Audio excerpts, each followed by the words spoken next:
Hello, welcome again to my YouTube channel. Today we're going to talk about trauma. Trauma is one of these words that get thrown out there, and now especially because of everything that we are still experiencing with COVID, trauma is there. It's like an everyday headline that we read about.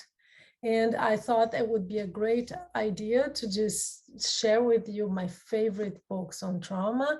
And first of all, these are not books for clinicians. This is not about treatment of trauma, nothing like that. These are very easy read for the general public books on trauma. And many of them, actually, I think all of them, they always bring up a lot of personal stories. And the first one that I want to start today, we're going to talk about 4 books.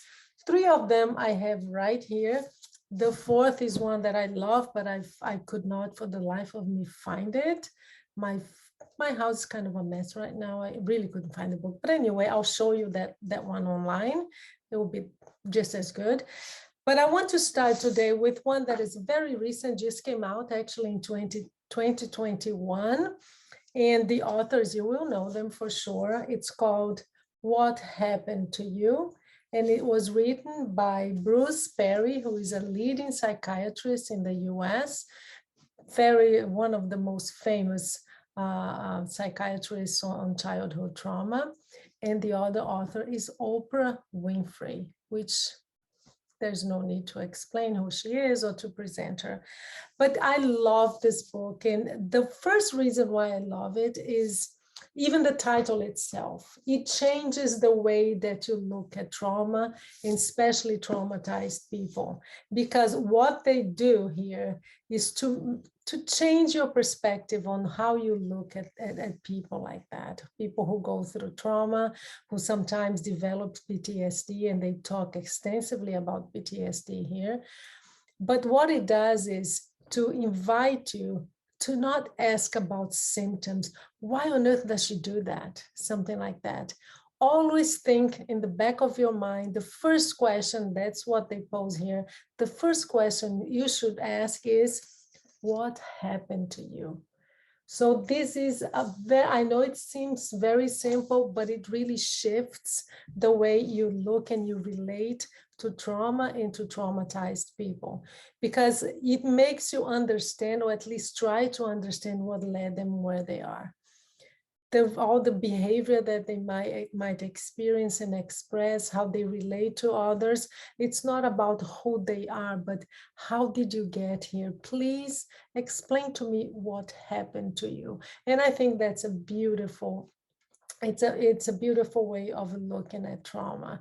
So the book itself, one of the things that I love about it is that Oprah, she is so brave in this book, because she shares, and actually it's like the first page is her sharing horrific stories of her childhood. And they actually warn the readers, if it's too much for you, sometimes you have to put this book down, because it is quite heavy sometimes.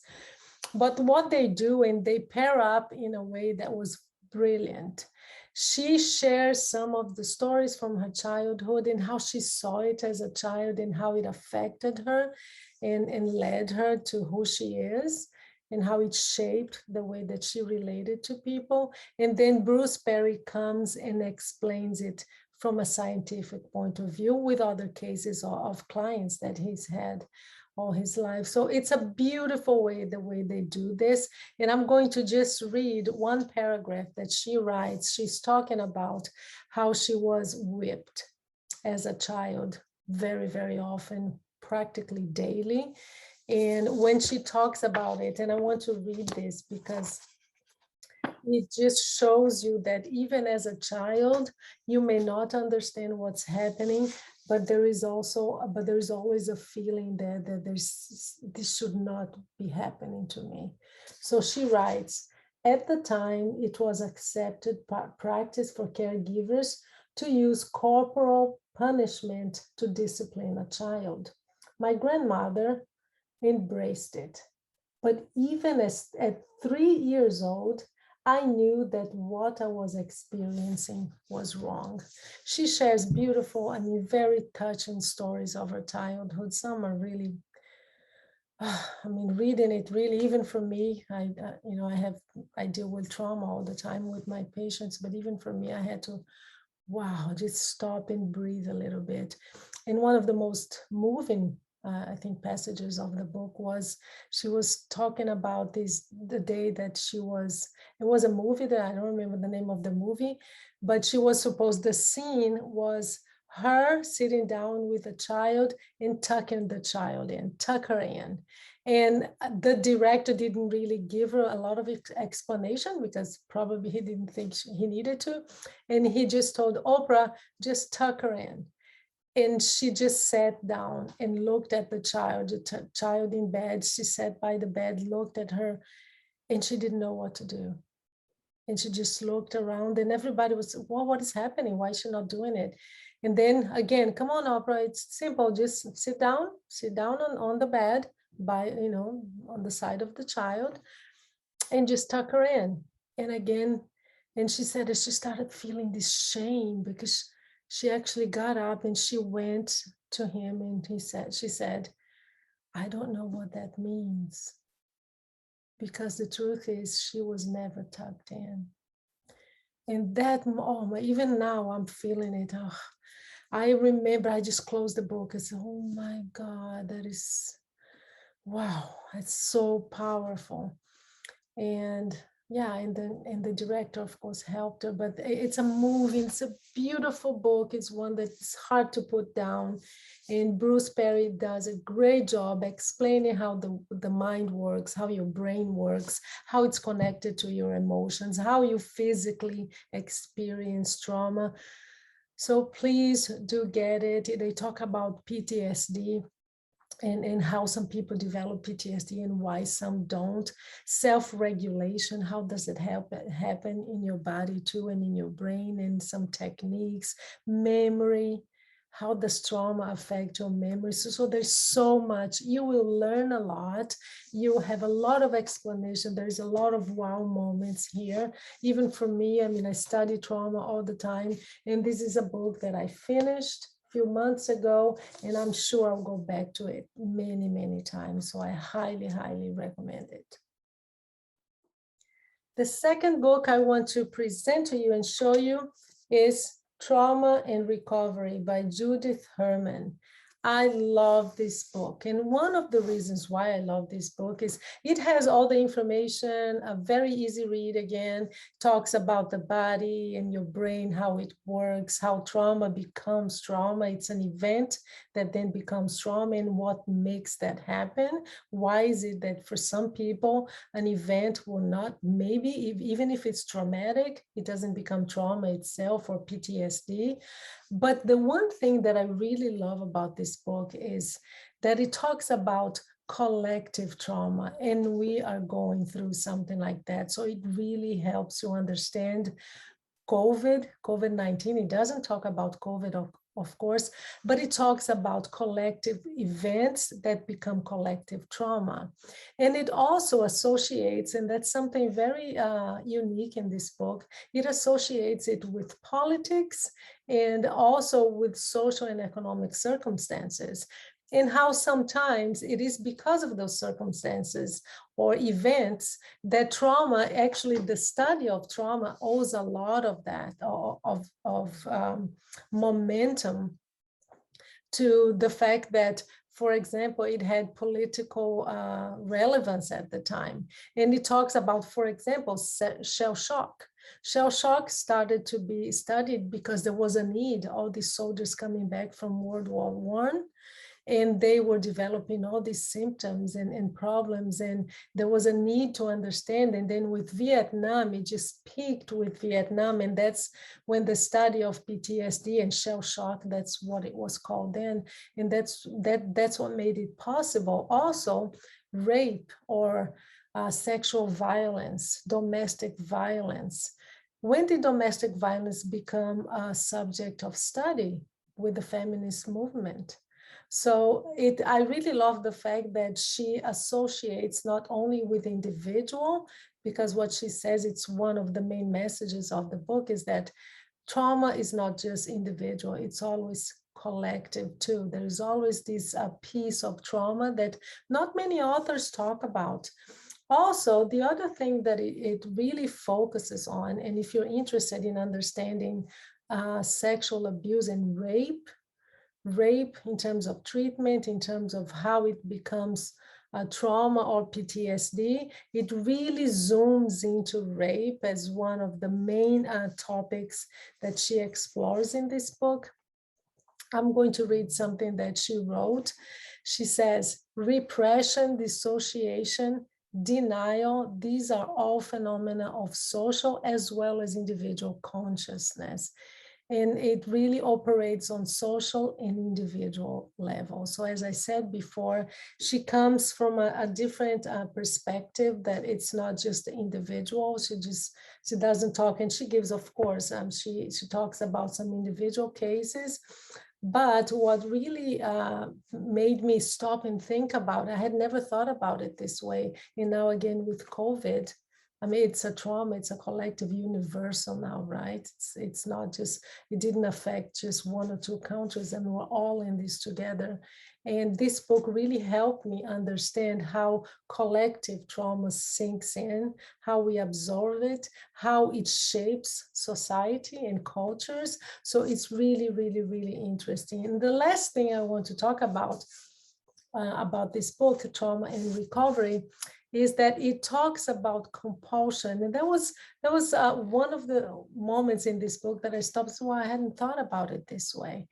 She talks about this part of trauma that many times happens as a symptom, the compulsion, is it's very interesting, because she says we think as compulsion as this self-destructive thing that we do because of trauma, but it's not. It's actually an attempt.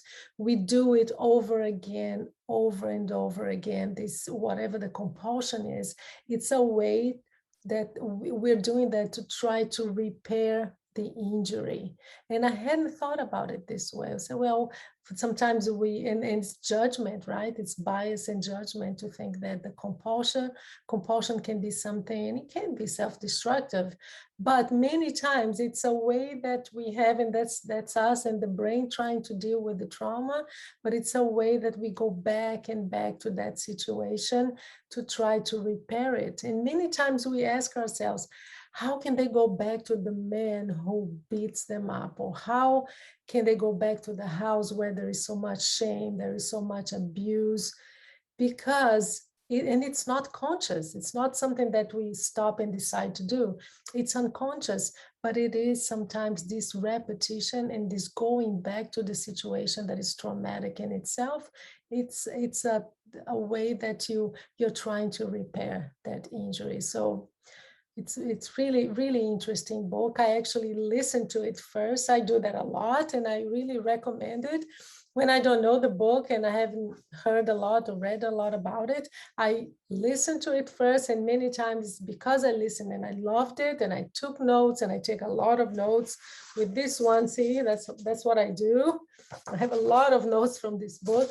So I listen, and if I like it, I buy the book. So there's a tip for you. Again, Trauma and Recovery, Judith Herman. Very, very good book. The third book that I want to recommend to you is Thriving After Trauma by Shari Botwin. Shari, I actually interviewed her. It's episode 37. So if you want to listen to the interview, you can do that. And she's also here. That's my podcast, but she's also here on my YouTube channel. You can just search by her name, I guess. I love this book. It's a really good book, very honest. And one of the things I like about it is that she makes a huge effort, and that's how she works, on bringing down the shame that is associated and that usually comes with trauma. So she does a great job at that. She has a lot of, and the other thing that I really like about it is that she brings a lot of cases of patients and people she knows with a lot of examples of the different, and the one other thing that I like about this book is that it talks about a wide range of traumas, even physical injury, which we usually don't associate with trauma, but it can be. But physical injury, rape, sexual abuse, domestic violence. There are many different types of trauma that she explores in this book. And she also gives you a lot of good, important tools that you can apply to your life in case that's what you're searching for. And that's the other thing that she talks about mindfulness, healthy relationships, and also how trauma relates. That's one of the focuses, I think, of this book is she talks a lot about how trauma influences and impacts your relationships. So this is something that she covers extensively in this book. Let me see, a resilience and how to build resilience too. And these tools will help you with that because I have used some of the tools that she presents in this book. And as I said before, she has a new edition coming out, I think in a couple of months. I just saw her talk about that in an interview on TV. Let me see what else I can see about this. Oh, she talks about how important it is to seek help sometimes when you find that trauma is really impacting your life and the way that you function, and how it and we see this, and now with COVID we've seen this real life in real time and with so many people, is how it makes us feel disconnected. That's what trauma does, because it's so fear-based that it actually, one of the expressions on or symptoms or whatever you want to call it, is this sense of disconnect, because it's a human thing, it's natural to do that. So I really recommend this book. Yeah, Shari is a great clinician, a person who talks, and you can find a lot of interviews online if you want, if you're interested, and I'll have the link below to her website. So Thriving After Trauma. And now we're going to talk about another book I don't have in here. As I told you in the beginning, I lost it. So these are the 3 books that I wanted to talk about that I have at hand, but there is one that is like last but not least. It's one of the most well-known and respected books on trauma, but we're going to go and do this online, and I'll show you what it's all about. And here is the last one. It's called The Body Keeps the Score. It's a bestseller written by Bessel Van der Kolk. Bessel Van der Kolk is a neuroscientist, and he's also a professor of psychiatry at Boston University Medical Center. This is a wonderful book, and for most of us who work in the field of mental health, most programs actually ask you to read this book. It's really well known. It's a huge bestseller. And also, if you're interested, Bessel van der Kolk, he has a lot of courses online. So if you do some research, you'll find a lot. It's one of my favorite books. It was actually, I think, my number 1 for a long time. And it was the first one I read on trauma that really gave me a lot of information and a great overview of what trauma is. And I thought we could just go through, here's the cover. We could just maybe skip to the table of content. That's what I do when I buy a book. I'm a table of content kind of person. I usually go straight to the table of content to see what's there. But just quickly, this book gives you an overview of what trauma is, the impact that trauma has on your mind, on your body, on relationships. For example, it talks about, and it's again based on cases, and it's easy read for the general public. It talks about how people who are traumatized, and especially if they have PTSD, they have a hard time trusting others. They don't feel safe. So it talks a lot about relationships. It gives you a historical overview as well. And it talks about some traits of those who develop PTSD or who undergo some kind of trauma. For example, learned helplessness. They feel that they don't have any control over the situation.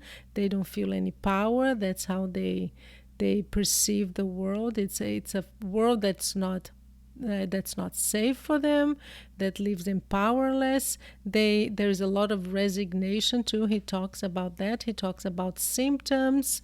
Let me just go straight to the table of contents so you have an overview of what the book is. So here it is.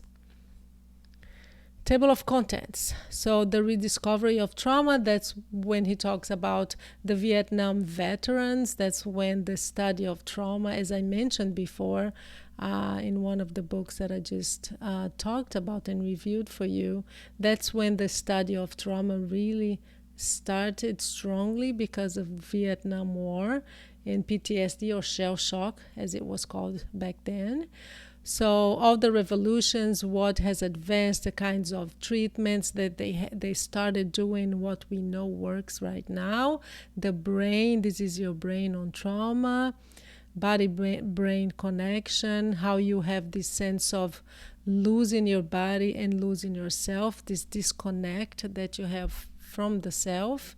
Minds of children, so it talks about attachment, which is very important, attunement, and how childhood memories and trauma, how they impact the way you relate later on, the imprint of trauma. And then it goes into part 5, which is really nice because it gives you a lot of ideas of what helps. So this is really a great book. He talks in this chapter. He is an advocate of yoga, for example. He talks about the importance of using your body and exercise for the treatment of trauma. So it's a great book. Creativity too. He talks about doing theater, but just exercising your creativity can really be helpful.